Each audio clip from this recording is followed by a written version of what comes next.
people would love to learn a new language. And language has three parts to it: reading, writing, and speaking. Reading and writing usually is easy because you know what's going on and you can easily correct yourself.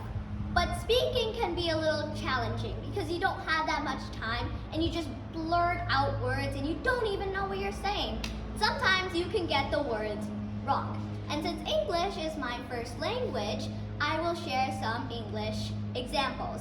The first example is, some people might say, my parents is saying, but it's actually my parents are saying. The second example, some people might say, caned, but it's actually came.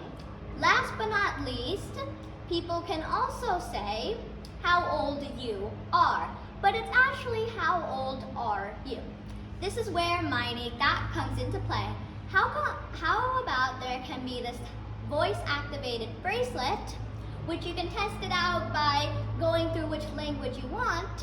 And again, since English is my first language, let's just say you click English, and you can test it out by saying, my parents is saying, and then that bracelet would immediately beep, saying, it's not my parents is saying, it's my parents are saying. And if you haven't guessed, welcome to the perspective building workshop specialized for you, so you can get your unique thought just by monitoring your day-to-day surroundings. So like how I just shared with you, my unique thought. And now you're probably wondering, where did I get this unique thought from? Well, I actually got it from non-academic, because some of our members in non-academic, English is their second language. Don't forget to like, share, comment, and subscribe to our channel. Bye, and thank you for watching.